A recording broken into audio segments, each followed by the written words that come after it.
두 집 살림에 빠진 주부, 그녀의 충격적인 결말 지금 시작합니다.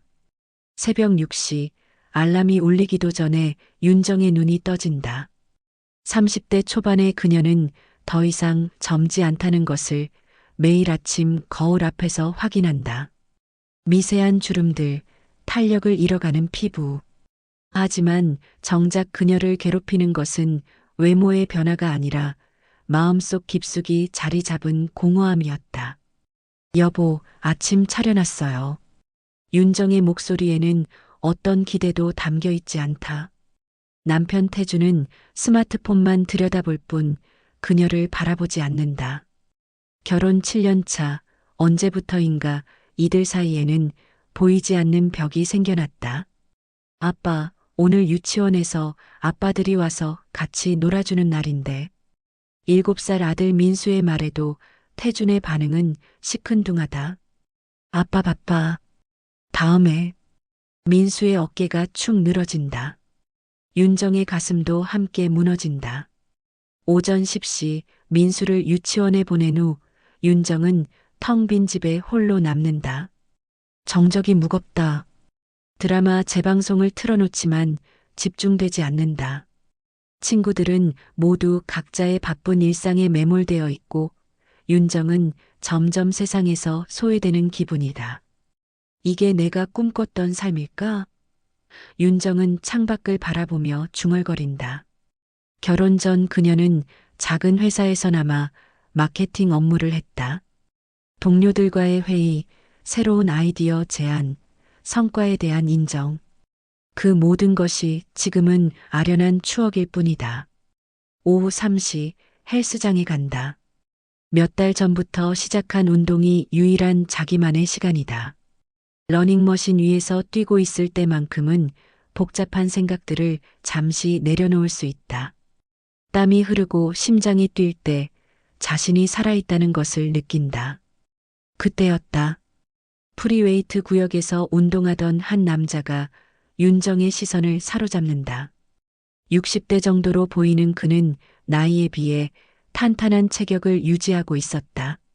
무엇보다 그의 눈빛에는 자신감과 여유가 넘쳤다. 태준에게서는 찾을 수 없는 남성적 매력이었다. 남자가 윤정을 보며 미소 짓는다.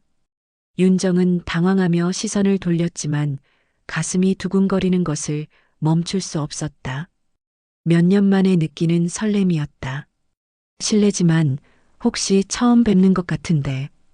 운동을 마치고 나오는 길에 그 남자가 말을 건넨다. 목소리마저 중후하다.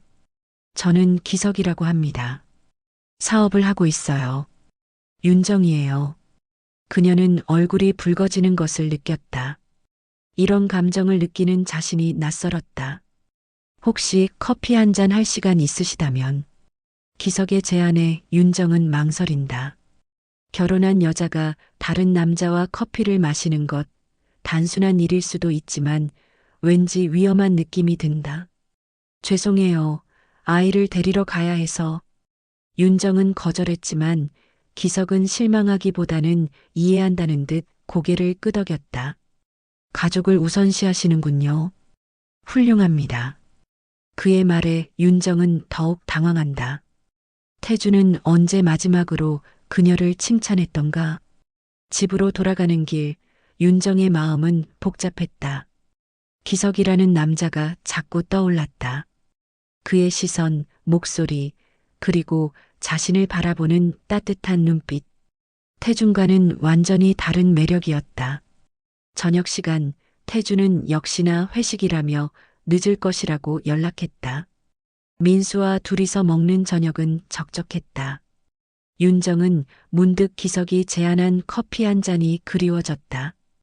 단순한 대화일 뿐이었을 텐데 왜 그렇게 가슴이 뛰었을까? 밤 11시 태준이 술 냄새를 풍기며 들어온다. 씻지도 않고 침대에 쓰러진다. 윤정은 그런 남편을 바라보며 허탈함을 느낀다. 언제부터 이들은 같은 공간에 있으면서도 각자 다른 세계에 살게 되었을까? 윤정은 거실로 나와 창밖을 바라본다. 도시의 불빛들이 반짝인다. 어딘가에서는 여전히 사랑하는 사람들이 함께 시간을 보내고 있을 것이다. 그녀도 언젠가는 그런 시간이 있었는데 언제부터 이렇게 혼자가 되었을까? 휴대폰을 들고 헬스장 번호를 찾아본다. 내일 또 갈 예정이다. 혹시 그 남자를 다시 만나게 될까? 윤정은 자신도 모르게 기대하고 있었다. 이것이 균열의 시작이라는 것도 모른 채 다음 날 오후 윤정은 평소보다 일찍 헬스장에 도착했다. 운동복도 새로 샀고 화장도 평소보다 신경 써서 했다. 자신도 모르게 기대하고 있었던 것이다. 어제 그분 또 오실까? 윤정은 러닝머신에서 뛰면서도 입구 쪽을 자꾸 바라봤다. 30분이 지나도 기석은 나타나지 않았다. 실망감이 밀려왔다. 혹시 저를 기다리셨나요? 뒤에서 들린 목소리에 윤정은 깜짝 놀랐다. 기석이었다. 운동복 차림의 그는 어제보다 더 매력적으로 보였다. 아, 아니에요. 그냥. 윤정은 얼굴이 빨갛게 달아올랐다. 커피 제안 아직 유효한데요. 운동 후에 시간 되시면. 기석의 미소에는 확신이 있었다. 마치 윤정이 승낙할 것을 알고 있다는 듯. 글쎄요. 윤정은 망설였지만 마음속으로는 이미 결정이 내려져 있었다. 1시간 후 헬스장 근처 카페에서 두 사람은 마주 앉았다. 기석은 예상보다 훨씬 세심했다. 윤정이 무엇을 좋아할지 물어보고 그녀의 말을 진심으로 경청했다. 결혼하신 지 오래되셨나요? 기석의 질문에 윤정은 잠시 경직됐다. 7년 됐어요. 아이가 하나 있고. 윤정은 솔직하게 대답했다. 행복하세요? 기석의 직설적인 질문에 윤정은 당황했다. 아무도 그런 질문을 한 적이 없었다. 그게 행복이 뭔지 잘 모르겠어요. 윤정의 솔직한 답변에 기석은 깊이 있는 눈빛으로 그녀를 바라봤다. 저도 결혼했습니다. 30년이 넘었네요.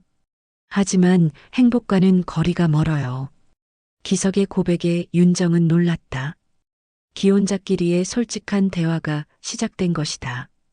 부인분과는 형식적인 관계죠.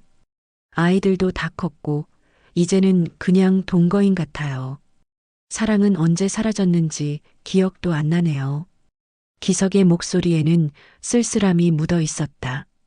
2시간이 훌쩍 지났다. 윤정은 오랜만에 진솔한 대화를 나누었다. 기석은 그녀의 이야기를 진심으로 들어줬고 공감해줬다. 태준에게서는 받을 수 없었던 관심과 배려였다. 내일도 운동하러 오실 건가요? 헤어질 때 기석이 물었다. 네, 아마. 윤정은 자신도 모르게 미소 짓고 있었다. 그럼 내일 또 뵙죠. 기석이 손을 살짝 잡으며 인사했다. 그 순간의 접촉에 윤정은 전율을 느꼈다. 집으로 돌아가는 길, 윤정의 걸음은 가벼웠다. 오랜만에 느끼는 설렘이었다. 자신이 여전히 여자라는 것을 확인한 기분이었다. 엄마, 오늘 기분이 좋아 보여요. 민수의 말에 윤정은 깜짝 놀랐다. 아이들은 정말 예민하다. 그래, 엄마가 기분 좋아 보여? 윤정은 거울을 봤다. 정말로 얼굴에 생기가 돌아 있었다. 저녁 준비를 하면서도 기석 생각이 계속 났다. 그의 목소리, 진솔한 눈빛, 자신을 바라보는 따뜻한 시선. 모든 것이 새로웠다. 태주는 여전히 늦었다. 윤정은 더 이상 서운하지 않았다. 오히려 혼자 있는 시간이 소중하게 느껴졌다. 기석과의 대화를 되새겨 볼 수 있는 시간이었다. 다음 날 윤정은 어제보다 더 설렜다. 새 운동복을 입고 향수까지 뿌렸다. 자신도 놀랄 정도로 신경 쓰고 있었다. 기석은 약속한 시간에 정확히 나타났다. 어젯밤에 계속 생각났어요. 그의 고백에 윤정의 심장이 빨리 뛰었다. 저도 그랬어요. 윤정도 솔직하게 대답했다. 더 이상 숨길 필요를 느끼지 못했다. 운동 후 이번에는 더 조용한 카페에 갔다. 기석은 윤정에게 선물을 준비해 왔다. 작은 목걸이였다. 이걸 왜? 윤정은 당황했다. 그냥 드리고 싶어서요. 어제 말씀하신 거 들어보니까 누가 선물을 준 적이 언제인지 기억도 안 난다고 하셨잖아요. 기석의 섬세함에 윤정은 감동했다. 받을 수 없어요. 저는 결혼한 여자인데, 저도 결혼한 남자예요. 하지만 그게 뭐 어때서요?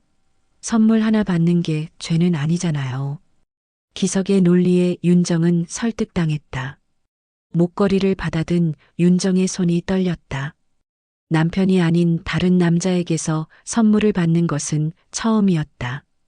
죄책감과 설렘이 동시에 밀려왔다. 고마워요. 정말 고마워요. 윤정의 눈에 눈물이 맺혔다. 언제 마지막으로 이런 감동을 받았던가? 우지 마세요. 아름다운 여자는 웃어야 해요. 기석이 손수건으로 그녀의 눈물을 닦아줬다.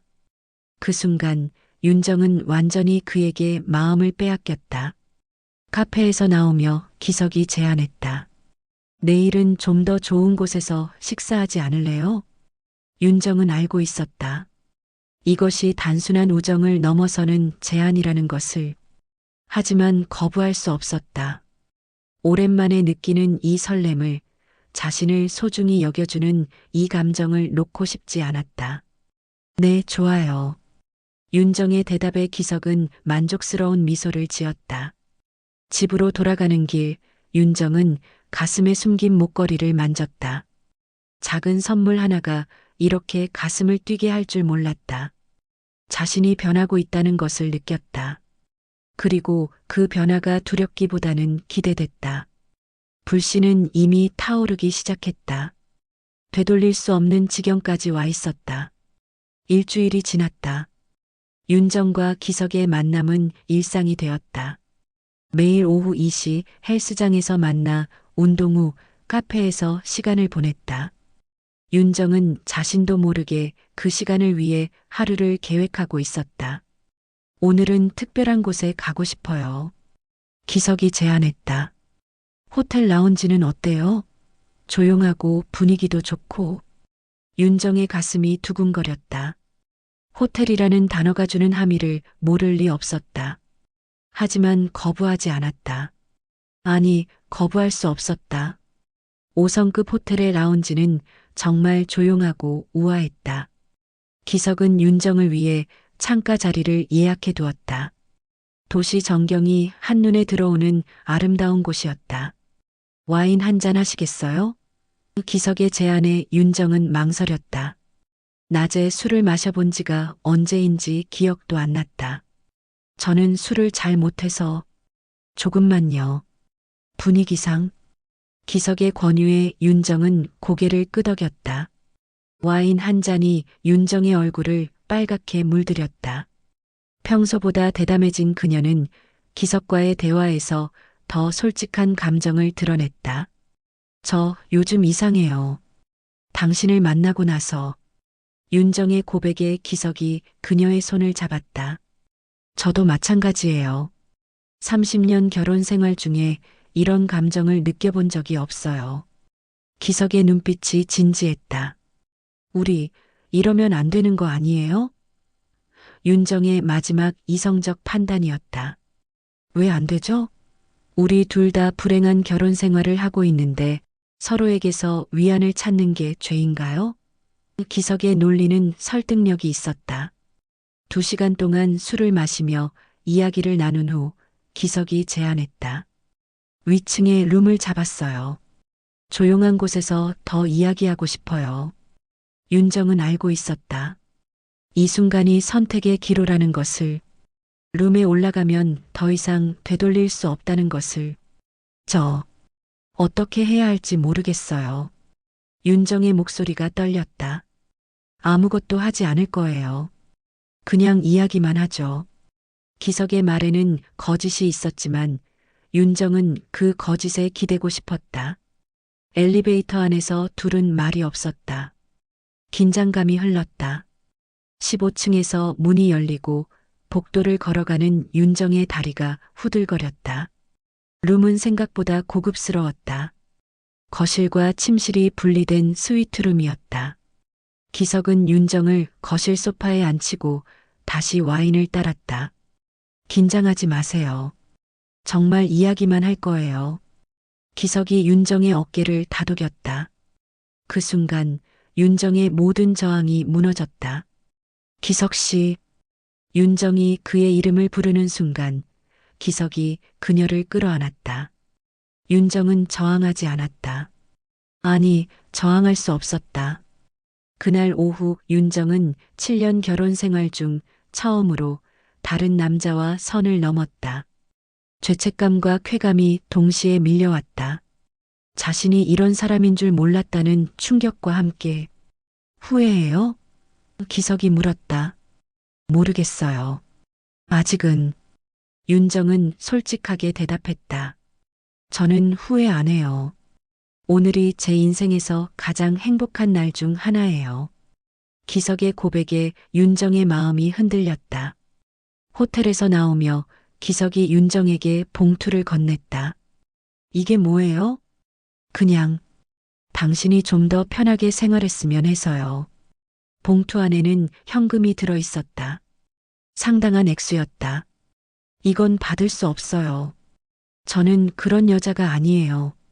윤정이 거부했지만 기석은 강하게 권했다. 저에게는 작은 돈이에요.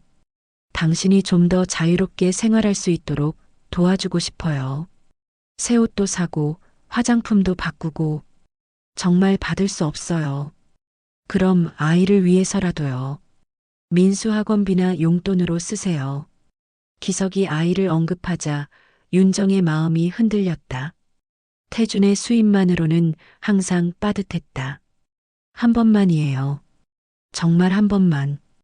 윤정이 봉투를 받는 순간 그녀의 인생에 또 다른 균열이 생겼다. 집으로 돌아가는 길, 윤정은 복잡한 감정에 휩싸였다. 죄책감, 흥분, 두려움, 기대감이 뒤섞였다. 거울을 보니 얼굴에 생기가 돌아 있었다. 오랫동안 잃었던 여성으로서의 자신감이 되돌아온 것 같았다.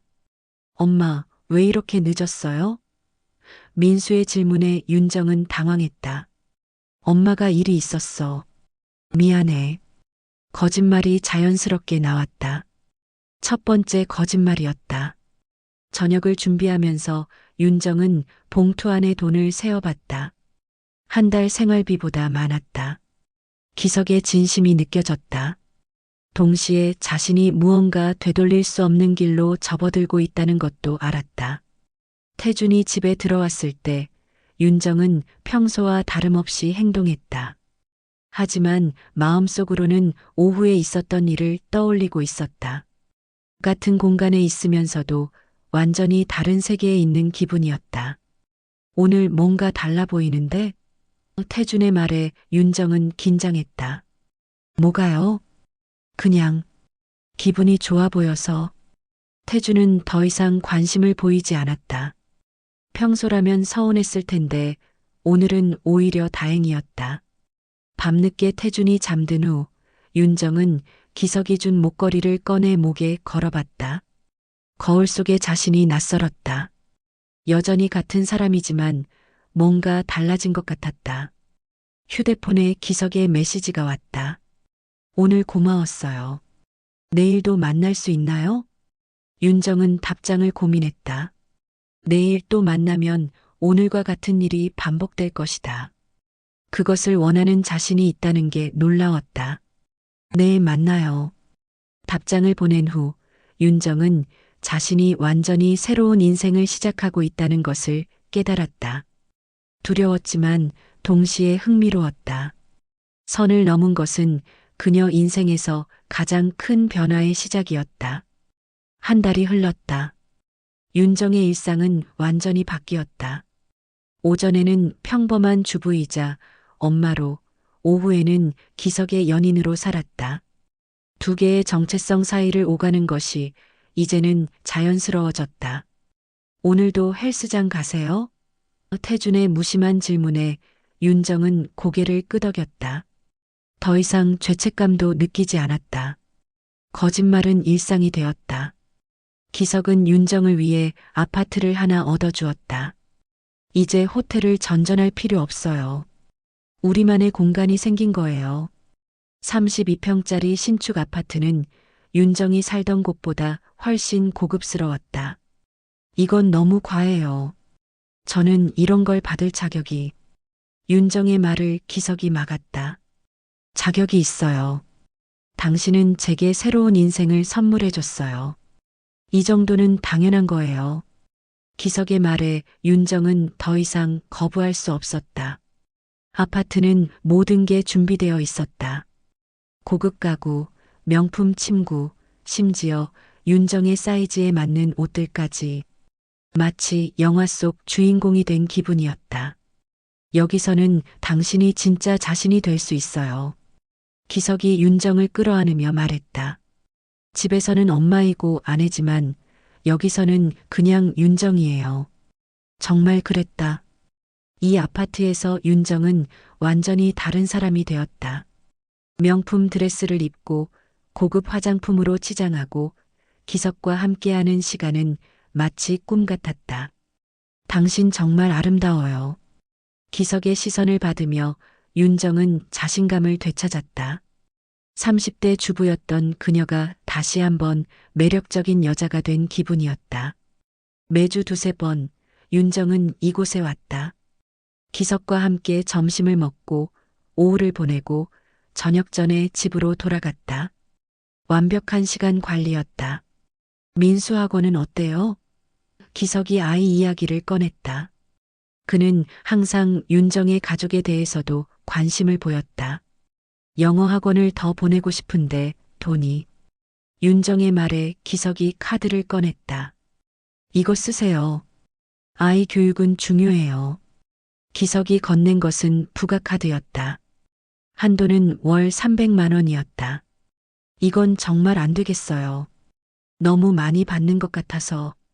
윤정이 거부했지만 기석은 강하게 밀어붙였다. 저에게는 작은 돈이에요. 당신과 민수가 좀 더 나은 생활을 했으면 해요. 제가 해줄 수 있는 건 이것뿐이잖아요. 결국 윤정은 카드를 받았다. 그날부터 그녀의 소비 패턴이 바뀌었다. 마트에서 가격을 보지 않고 장을 보고 민수에게 좋은 옷을 사주고 자신도 예쁜 옷을 골랐다. 엄마, 요즘 뭔가 달라졌어요. 민수의 말에 윤정은 긴장했다. 뭐가 달라졌는데? 더 예뻐졌어요. 그리고 웃을 때가 많아졌어요. 아이의 순수한 관찰에 윤정은 복잡한 감정을 느꼈다. 태준도 변화를 눈치챘다. 요즘 돈을 많이 쓰는 것 같은데? 이 옷들 다 언제 샀어? 세일할 때 조금씩 샀어요. 헬스장 다니니까 옷이 맞지 않더라고요. 거짓말이 점점 자연스러워졌다. 그래도 조금 아꼈어. 나 혼자 버는 돈으로 이렇게 살기는 빠듯해. 태준의 잔소리에 윤정은 화가 났다. 기석과 비교하게 되었다. 기석은 돈에 대해 한 번도 그런 말을 한 적이 없었다. 오히려 더 많이 써달라고 했다. 윤정을 위해 기꺼이 지출했다. 오후 기석과의 시간은 여전히 달콤했다. 그는 윤정의 모든 것을 받아주었다. 고민을 들어주고 조언을 해주고 무엇보다 그녀를 소중히 여겼다. 당신 때문에 제가 다시 살아나는 기분이에요. 기석의 고백에 윤정도 마찬가지라고 답했다. 저도요. 당신을 만나고 나서 제가 이렇게 행복할 수 있다는 걸 알았어요. 두 사람은 서로를 필요로 했다. 각자의 불행한 결혼 생활에서 탈출구를 찾은 것이었다. 하지만 이중 생활의 피로감도 쌓여갔다. 거짓말을 위한 거짓말이 늘어났고 기억해야 할 것들이 많아졌다. 언제 어디서 뭘 했는지, 누구와 만났는지 일일이 계산해야 했다. 엄마, 지난주에 뭐 했어요? 민수의 무심한 질문에 윤정은 당황했다. 지난주 수요일 기석과 부산에 다녀온 날이었다. 응, 그냥 집에 있었지. 또 거짓말이었다. 그런데 집에 없었어요. 할머니가 전화했는데 안 받으셔서 아, 그때 잠깐 마트에 갔었나 봐. 순간의 기지로 넘어갔지만 윤정은 더 조심해야 한다는 걸 깨달았다. 밤에 태준과 누워있을 때면 죄책감이 밀려왔다. 남편 몰래 다른 남자와 관계를 맺고 그의 돈으로 생활하고 있다는 사실이 무거웠다. 하지만 기석과 함께 있을 때는 그 모든 죄책감이 사라졌다. 그와 함께할 때만큼은 자신이 진짜 원하는 삶을 사는 것 같았다. 우리 이렇게 계속 만날 수 있을까요? 윤정이 불안함을 토로했다. 물론이에요. 아무도 모르게 조심스럽게 하면 돼요. 당신도 행복하고 저도 행복하고 누구에게도 피해주지 않잖아요. 기석의 말은 합리적으로 들렸다. 정말 그런 것 같았다. 태주는 여전히 자신의 일에만 몰두했고 윤정의 변화에 큰 관심을 보이지 않았다. 민수는 오히려 더 좋은 교육을 받게 되었다. 제가 이기적인 건 아닐까요? 윤정의 질문에 기석이 고개를 저었다. 이기적이 뭐가 나빠요? 당신도 행복할 권리가 있어요. 지금까지 너무 희생만 하며 살았잖아요. 기석의 말에 윤정은 위로받았다. 정말 그랬다. 결혼 후 7년 동안 자신을 위한 시간은 거의 없었다. 이제야 조금 자신을 찾아가는 것 같았다. 두 집 살림은 생각보다 완벽하게 돌아갔다. 낮에는 기석의 연인으로, 저녁에는 태준의 아내로 각각의 역할을 완벽하게 소화해냈다. 하지만 윤정은 알지 못했다. 완벽해 보이는 이 이중 생활에 금이 가기 시작했다는 것을. 그리고 그 금이 곧 돌이킬 수 없는 균열로 번져갈 것이라는 것을. 3개월째 윤정은 자신의 이중 생활에 완전히 적응했다고 생각했다. 하지만 그날 오후 모든 것이 흔들리기 시작했다. 기석과의 약속 장소에 일찍 도착한 윤정은 카페에서 그를 기다리고 있었다. 창밖을 바라보던 중 익숙한 뒷모습이 눈에 들어왔다. 기석이었다. 하지만 그는 혼자가 아니었다. 50대 정도로 보이는 단정한 여성이 그의 팔짱을 끼고 걸어가고 있었다. 두 사람의 모습은 자연스러웠다. 마치 오래된 부부처럼. 윤정의 가슴이 쿵 내려앉았다. 저 여자가 기석의 아내일까? 기석은 아내와는 형식적인 관계라고 했는데 저 모습은 전혀 형식적이지 않았다.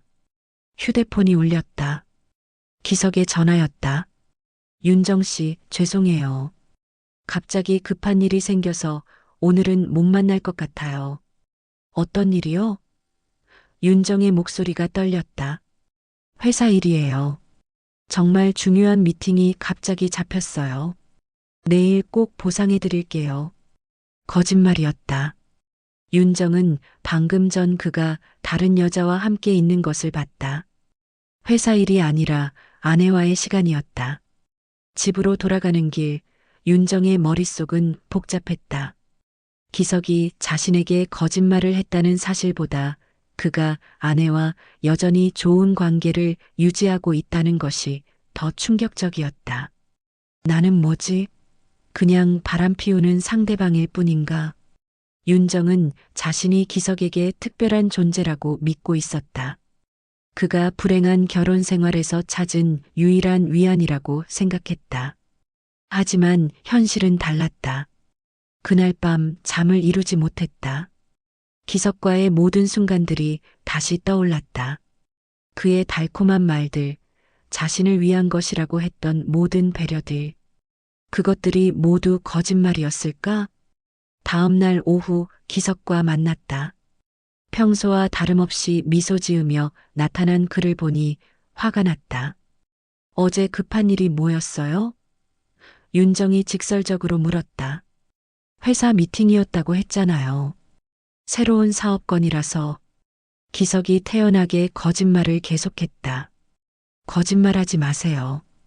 윤정의 목소리에 분노가 섞였다. 뭐라고요? 어제 봤어요. 여자분과 함께 걸어가시는 거. 윤정의 말에 기석의 표정이 굳어졌다.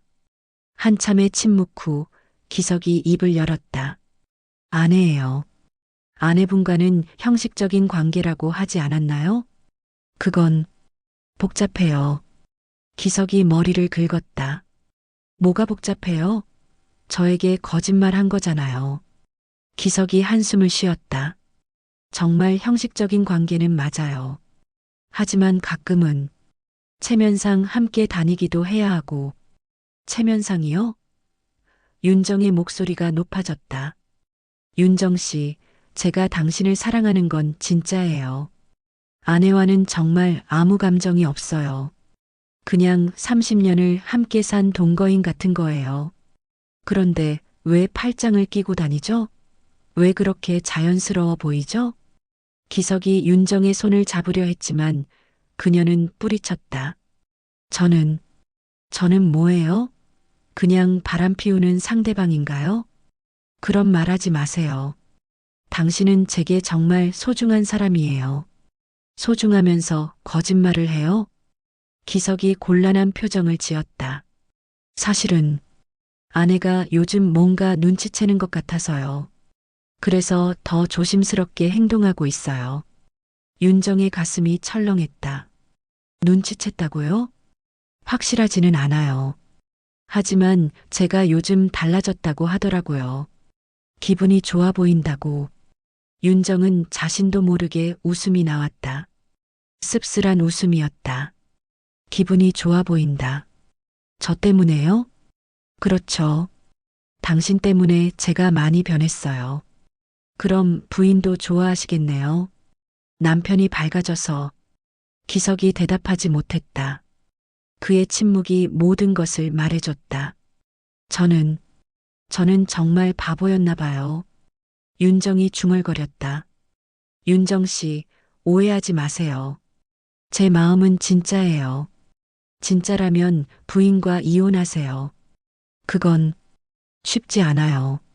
아이들도 있고 사업상 문제도 있고 결국 저는 둘째 집이네요. 윤정의 목소리에 절망이 묻어났다. 그런 식으로 말하지 마세요. 사실이잖아요. 당신은 본처와 살면서 저와도 만나고 있는 거죠. 전형적인 둘째 집 관계인 거예요. 기석이 변명하려 했지만 윤정은 더 이상 듣고 싶지 않았다. 오늘은 집에 가겠어요. 윤정 씨, 제발. 시간이 필요해요. 생각할 시간이. 윤정이 자리를 떠났다. 기석이 뒤따라오려 했지만 그녀는 돌아보지 않았다. 집으로 가는 길, 윤정은 자신의 상황을 정리해 봤다. 결혼한 남자와 불륜 관계를 맺고 그의 경제적 지원을 받으며 살고 있다. 그리고 그는 여전히 아내와 좋은 관계를 유지하고 있다. 자신이 얼마나 순진했는지 깨달았다. 기석에게 자신이 특별한 존재라고 믿었는데 결국은 그냥 외도 상대방일 뿐이었다. 집에 도착했을 때 태준이 일찍 퇴근해 있었다. 오랜만에 보는 남편의 모습이 새롭게 느껴졌다. 적어도 그는 자신에게 거짓말하지 않았다. 일찍 들어왔네? 태준이 말했다. 응. 윤정이 힘없이 대답했다. 괜찮아? 얼굴이 안 좋아 보이는데. 그냥 좀 피곤해서. 태준이 윤정의 어깨를 두드렸다. 요즘 운동 너무 열심히 하는 거 아니야? 적당히 해. 그 순간 윤정은 태준의 따뜻함을 느꼈다. 기석의 화려한 말솜씨나 경제적 지원과는 다른 종류의 따뜻함이었다. 소박하지만 진실한. 하지만 동시에 죄책감도 밀려왔다. 이런 남편을 배신하고 다른 남자와 관계를 맺고 있는 자신이 비참했다. 그날 밤 윤정은 많은 생각을 했다. 기석과의 관계를 계속해야 할까? 아니면 끝내야 할까? 하지만 쉽게 결정할 수 없었다. 이미 그의 지원에 의존하고 있었고 무엇보다 그와 함께 있을 때의 행복감을 포기하기 어려웠다. 갈라진 그림자는 점점 커져만 갔다. 윤정은 선택의 갈래길에 서 있었다. 일주일 동안 윤정은 기석을 만나지 않았다. 그동안 받았던 메시지도 무시했다. 하지만 마음은 편하지 않았다. 기석에 대한 분노와 그리움이 동시에 존재했다. 엄마, 요즘 왜 이렇게 기분이 안 좋아요? 민수의 질문에 윤정은 화들짝 놀랐다. 그런가? 엄마가 기분이 안 좋아 보여? 네, 맨날 한숨 쉬고 웃지도 않고. 아이의 예리한 관찰에 윤정은 반성했다. 그날 오후 참지 못하고 기석에게 전화했다. 윤정 씨, 정말 보고 싶었어요. 기석의 목소리에 기쁨이 넘쳤다. 만나서 이야기해요. 1시간 후, 둘은 조용한 카페에서 마주 앉았다. 기석이 먼저 입을 열었다. 이번 일로 많은 생각을 했어요. 당신 말이 맞아요. 제가 너무 이기적이었나 봐요. 그래서요? 더 솔직해지기로 했어요. 아내와는 정말 아무 감정이 없어요. 하지만 사회적 체면상 완전히 관계를 끊을 수는 없어요. 이해해 주세요. 윤정은 복잡한 감정을 느꼈다. 그의 솔직함이 고마우면서도 결국 변하는 것은 아무것도 없다는 현실이 무거웠다. 당신에 대한 제 마음만은 진짜예요. 그건 믿어주세요. 기석이 윤정의 손을 잡았다. 결국 윤정은 다시 그와의 관계를 이어갔다. 하지만 예전과는 달랐다. 완전한 신뢰는 깨졌고 항상 의심의 눈초리가 있었다. 한편 집에서는 다른 문제가 생기고 있었다. 태준이 윤정의 행동에 의문을 품기 시작한 것이다. 여보, 이 카드 명세서 뭐야? 어느 날 저녁 태준이 카드 명세서를 들고 윤정 앞에 앉았다.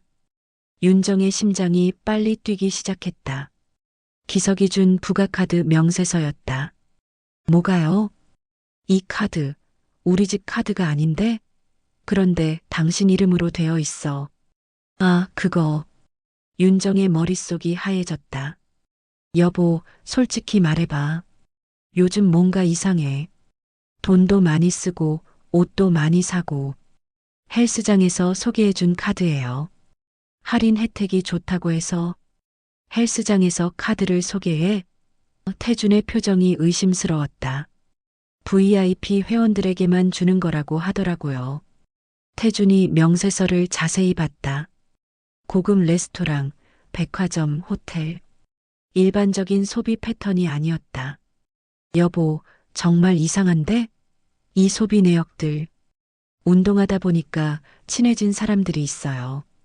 같이 식사하기도 하고. 거짓말이 꼬리에 꼬리를 물었다. 태준의 의심스러운 눈빛이 윤정을 불안하게 만들었다. 그 사람들이 누구인데? 그냥 운동하는 아줌마들이에요. 태준이 더 이상 묻지 않았지만 그의 표정에서 완전히 납득하지 않았다는 것을 알 수 있었다. 그날 밤 윤정은 잠을 이루지 못했다. 태준이 더 깊이 파고들면 어떻게 될까?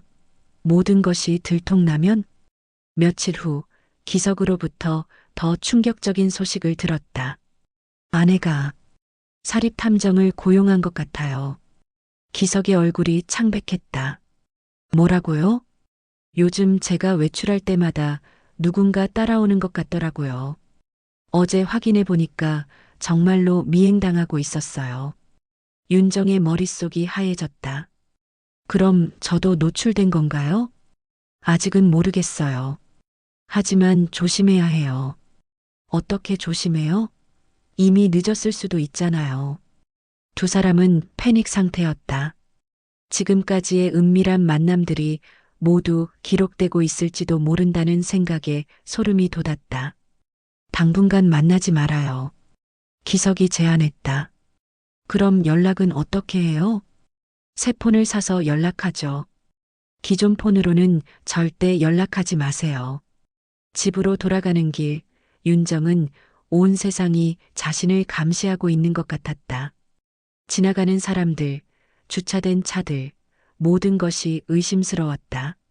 집에 도착했을 때 태준이 심각한 표정으로 앉아 있었다. 앞에는 윤정의 휴대폰이 놓여 있었다. 여보, 이거 뭐야? 태준이 휴대폰을 가리켰다. 윤정의 심장이 멎을 뻔했다. 기석과 주고받은 메시지가 발견된 것일까? 뭐가요? 아까 누가 전화했는데 기석이라고 표시되더라. 누구야, 기석이? 윤정의 다리에 힘이 빠졌다. 기석이 새 폰을 사기 전에 기존 폰으로 연락한 것이었다. 그냥 헬스장에서 만난 사람이에요. 남자야? 네. 태준의 눈빛이 차갑게 변했다. 헬스장에서 만난 남자가 왜 당신한테 전화를 해? 그냥 운동 관련해서. 여보, 나 바보가 아니야. 태준이 일어섰다. 요즘 당신 이상하다고 생각했는데 이제 이해가 되네. 여보, 다른 남자 있지? 태준의 목소리가 떨렸다. 윤정은 부정하고 싶었지만 말이 나오지 않았다. 태준의 예리한 눈빛을 마주할 수 없었다. 대답 안 하는 걸 보니까 맞구나. 태준이 주먹을 꽉 쥐었다. 여보, 오해예요. 오해? 뭐가 오해야? 다른 남자 전화 받고 돈도 펑펑 쓰고 매일 나가서 늦게 들어오고 이게 다 오해야? 윤정은 더 이상 변명할 수 없었다. 모든 것이 들통나고 있었다. 여보, 당신 정말 실망이야. 태준이 현관문을 향해 걸어갔다. 어디 가세요? 바람 좀 쐬고 올게. 지금 당신 얼굴 보기 싫어. 태준이 나가고 윤정은 주저앉았다. 모든 것이 무너져 내리고 있었다. 기석의 아내는 사립탐정을 고용했고 태준은 불륜을 눈치챘다. 폭로의 그림자가 점점 짙어지고 있었다. 이제 더 이상 숨을 곳이 없었다. 태준이 집을 나간 후 3일 동안 돌아오지 않았다. 윤정은 불안과 후회로 잠을 이루지 못했다. 민수가 아빠를 찾을 때마다 가슴이 찢어지는 것 같았다. 엄마, 아빠는 언제 집에 와요? 민수의 순진한 질문에 윤정은 대답할 수 없었다. 아빠가 일이 바쁘셔서. 그런데 왜 엄마는 계속 울어요? 민수의 말에 윤정은 자신도 모르게 눈물을 닦았다. 아이 앞에서라도 울면 안 되는데 감정 조절이 되지 않았다. 넷째 날 태준이 집으로 돌아왔다. 하지만 예전의 태준이 아니었다. 차갑고 경계하는 눈빛으로 윤정을 바라봤다. 여보, 미안해요. 정말 미안해요. 윤정이 눈물을 흘리며 사과했다. 미안하다고 해서 해결될 일이야? 태준의 목소리에는 분노와 상처가 섞여 있었다. 제발 한 번만 용서해 주세요. 다시는 이런 일 없을게요. 용서? 태준이 비웃었다. 7년 결혼해서 처음 알겠네. 당신이 이런 사람인 줄. 태준은 이혼 이야기를 꺼냈다. 아이 때문에 참고 살았는데 이제 한계야. 여보, 제발. 민수 생각해서라도. 민수 생각하는 사람이 그런 짓을 했어? 태준의 말에 윤정은 할 말을 잃었다. 한편 기석에게서도 절망적인 소식이 들려왔다. 새로 산 휴대폰으로 연락이 온 것이다. 아내가 모든 걸 알고 있어요. 기석의 목소리가 떨렸다. 뭐라고요? 사진까지 있어요. 우리가 호텔에 들어가는 사진, 아파트 앞에서 키스하는 사진. 다 찍혀 있어요. 윤정의 세상이 무너져 내렸다. 그럼 이제 어떻게 돼요? 아내가 당신 남편한테 모든 걸 알리겠다고 해요. 안 돼요. 그러면 안 돼요. 저도 막으려고 하는데 아내가 너무 화가 나 있어서. 윤정은 패닉 상태였다. 태준이 사진까지 보게 되면 정말 돌이킬 수 없게 된다. 뭔가 방법이 없을까요? 아내가 조건을 제시했어요. 어떤 조건이요? 당신과 완전히 관계를 끊고 이혼 위자료로 50억을 달라고 해요. 윤정은 어이가 없었다. 50억이요? 제 전 재산의 절반이에요. 하지만 어쩔 수 없을 것 같아요. 그럼 저는 어떻게 되는 거예요? 기석이 한참 침묵했다. 윤정 씨, 미안해요. 정말 미안해요. 그 순간 윤정은 깨달았다. 기석도 결국 자신을 버릴 것이라는 것을. 위기가 닥치자 자신의 이익만 챙기려는 것이었다. 그동안 저는 뭐였어요? 그냥 놀잇감이었나요? 그런 말하지 마세요. 정말 사랑했어요. 사랑했다고 과거형으로 말하시네요. 지금 상황에서는 어쩔 수 없어요. 윤정이 전화를 끊었다. 모든 것이 끝났다는 것을 직감했다. 그날 저녁 태준이 서류 뭉치를 들고 들어왔다. 이게 뭐예요? 윤정이 물었다. 이혼 서류야. 태준의 목소리는 차갑기만 했다. 여보, 더 이상 같이 살 수 없어. 민수 양육권은 내가 갖겠어. 안 돼요. 민수만은 안 돼요. 그럼 당신이 민수를 제대로 키울 수 있어? 불륜이나 저지르는 엄마가. 태준의 말이 비수처럼 꽂혔다. 윤정은 자신이 저지른 일의 무게를 다시 한번 깨달았다. 마지막으로 묻겠어. 그 남자가 누구야? 윤정은 대답하지 않았다. 이미 모든 것이 무너진 상황에서 기석의 신분까지 밝힐 필요는 없다고 생각했다. 말 안 할 거야? 어차피 다 알아낼 거야. 그때 현관벨이 울렸다. 태준이 문을 열었는데 50대 여성이 서 있었다. 기석의 아내였다. 혹시 윤정 씨 계신가요? 여성의 목소리는 냉랭했다. 태준이 윤정을 바라봤다. 윤정의 얼굴이 하얘졌다. 저는 기석의 아내 김미경입니다. 남편분과 이야기할 일이 있어서요. 태준의 얼굴이 일그러졌다. 드디어 모든 것이 드러나는 순간이었다. 미경이 가방에서 사진들을 꺼냈다. 윤정과 기석의 다양한 모습들이 찍힌 사진들이었다. 당신 아내와 제 남편이 6개월째 불륜 관계를 맺고 있습니다. 태준이 사진들을 하나씩 봤다. 그의 손이 떨렸다. 이 아파트도 제 남편이 당신 아내를 위해 전세로 얻어준 것입니다. 매월 생활비도 지원했고요. 그만해요. 윤정이 간신히 말했다. 그만요? 당신이 제 가정을 파괴한 주제에? 미경의 목소리가 높아졌다. 태준이 사진을 바닥에 던졌다. 이게 다 사실이야? 윤정은 고개를 숙인 채 대답하지 않았다. 대답해. 이게 다 사실이냐고. 죄송해요. 윤정의 작은 목소리가 들렸다. 태준이 벽을 주먹으로 쳤다. 미친 거야? 정말 미친 거야? 미경이 계속 말했다. 더 가관인 건 당신 아내가 제 남편 돈으로 아이 학원비까지 댔다는 거예요. 뭐라고? 태준의 눈이 번뜩였다. 민수 영어학원, 태권도 도장, 다 제 남편 카드로 결제했어요. 태준이 윤정을 바라봤다.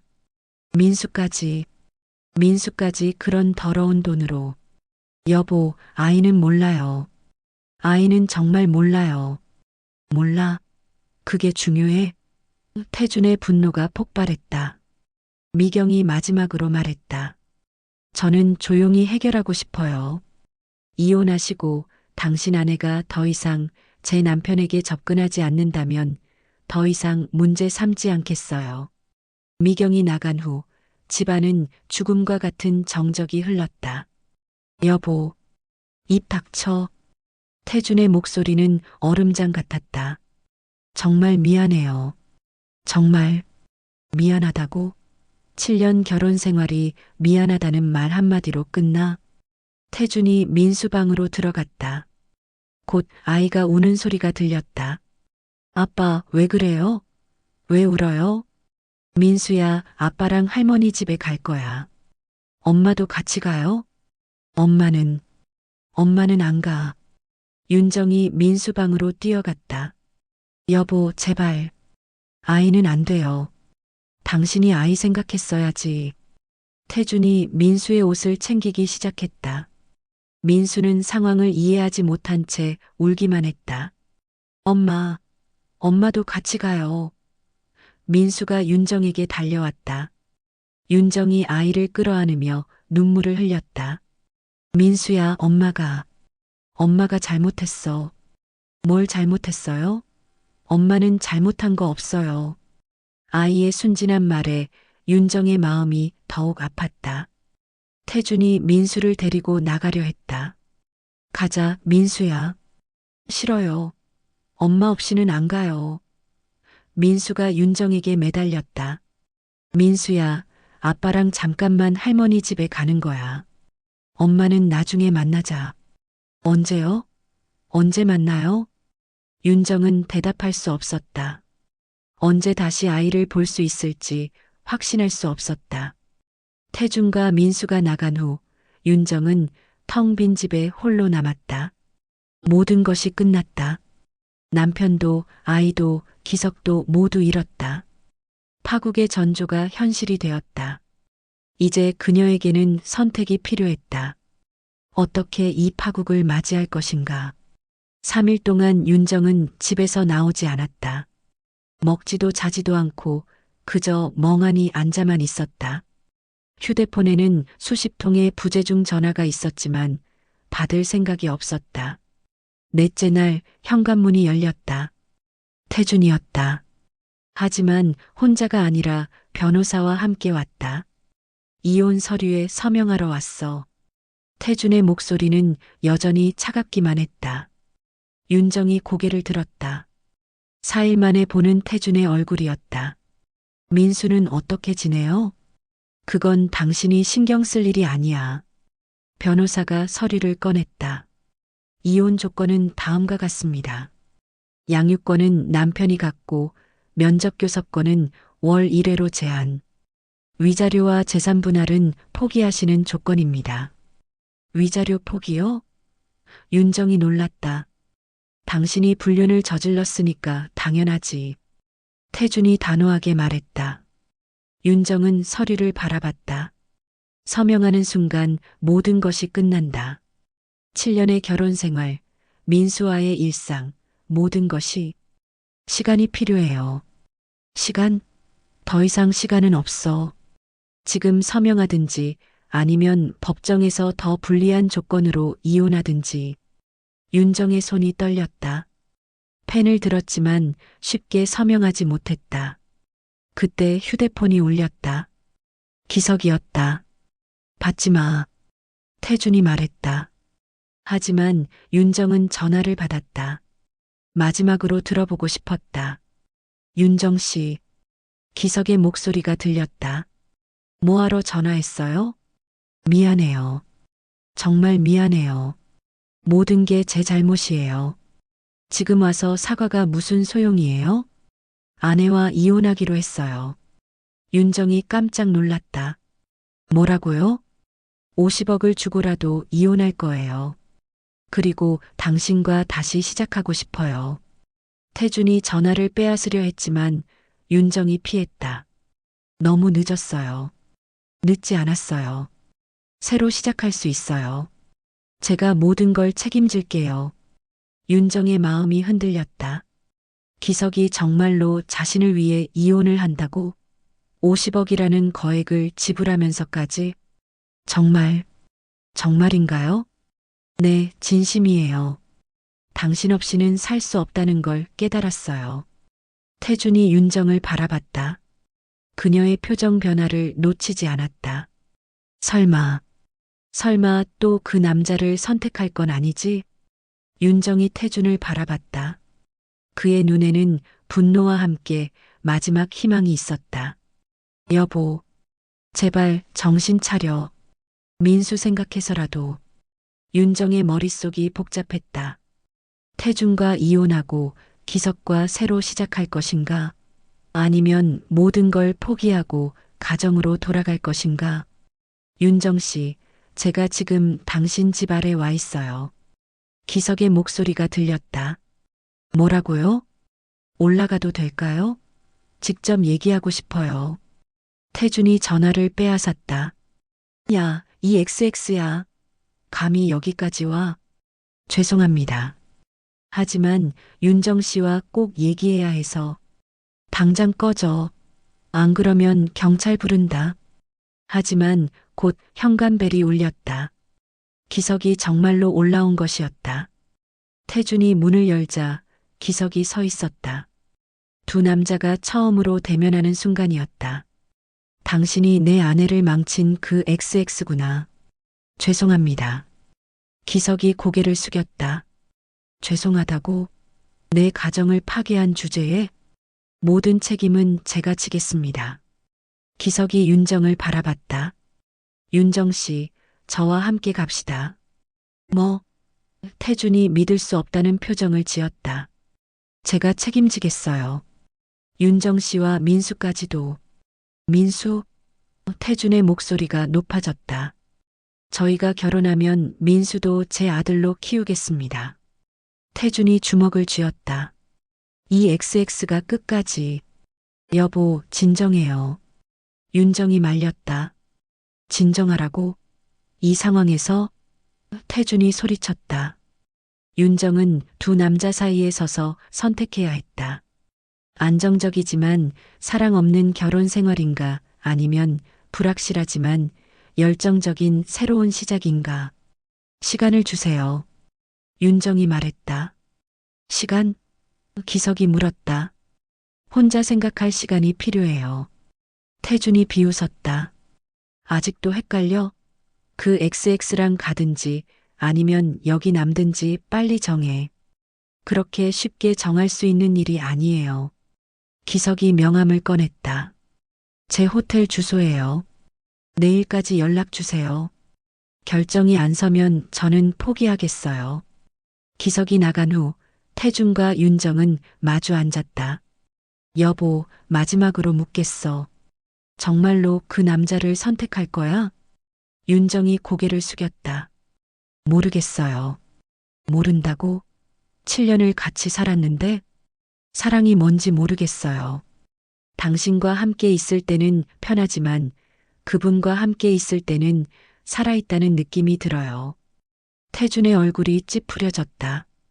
그럼 나와 있을 때는 죽은 것 같다는 얘기네. 그런 뜻이 아니에요. 그럼 뭔 뜻이야? 윤정이 한참 침묵했다. 여보도 정말 저를 사랑해요? 뭐? 7년 동안 한 번도 사랑한다고 말한 적 없잖아요. 관심도 없고 대화도 없고. 태준이 할 말을 잃었다. 정말로 그랬다. 언제부터인가 둘 사이에는 사랑보다는 의무감만 남아 있었다. 그렇다고 불륜을 저질러도 되는 거야? 안 된다는 걸 알아요. 하지만 저도 사람이에요. 사랑받고 싶고 소중히 여겨지고 싶었어요. 그 순간 윤정은 깨달았다. 자신이 정말 원하는 것이 무엇인지. 여보, 미안해요. 정말 미안해요. 그럼 이제 정신 차릴 거야? 아니요. 윤정이 고개를 저었다. 뭐? 저는 기석 씨를 선택하겠어요. 태준의 얼굴이 하얗게 변했다. 정말? 네, 처음으로 제 마음에 솔직해지려고 해요. 민수는? 민수는 잠깐 여보가 키워주세요. 제가 자리를 잡으면 다시 데려올게요. 태준이 웃었다. 비참한 웃음이었다. 끝까지 이기적이네. 윤정이 이혼 서류에 서명했다. 7년의 결혼 생활이 한 줄의 서명으로 끝났다. 후회하지 마. 태준이 마지막으로 말했다. 후회하지 않을게요. 다음 날 윤정은 기석의 호텔로 갔다. 새로운 인생이 시작되는 순간이었다. 하지만 호텔에 도착해서야 충격적인 사실을 알게 되었다. 기석이 심장마비로 쓰러져 병원에 실려갔다는 것이었다. 병원에 달려갔지만 이미 늦었다. 기석은 세상을 떠난 후였다. 윤정은 모든 것을 잃었다. 남편도 아이도 연인도. 혼자 남겨진 그녀에게는 이제 어둠만이 남아 있었다. 하지만 이상하게도 후회는 없었다. 처음으로 자신의 마음에 솔직했던 선택이었기 때문이다. 6개월 후 윤정은 작은 카페를 운영하고 있었다. 기석이 남긴 보험금으로 새로운 시작을 한 것이었다. 매주 토요일 민수와 만나는 것이 유일한 낙이었다. 엄마, 언제 다시 같이 살 수 있어요? 민수의 질문에 윤정은 미소 지었다. 조금만 더 기다리자. 엄마가 좀 더 준비되면. 윤정은 자신의 선택을 후회하지 않았다. 비록 모든 것을 잃었지만 처음으로 자신다운 삶을 살고 있었다. 균열로 시작된 그녀의 이야기는 완전한 파괴로 끝났지만 그 파괴 속에서 진정한 자신을 찾을 수 있었다. 그것이 윤정이 선택한 삶의 방식이었다. 여러분 재미있으셨나요? 구독, 좋아요, 알림 설정 잊지 마세요.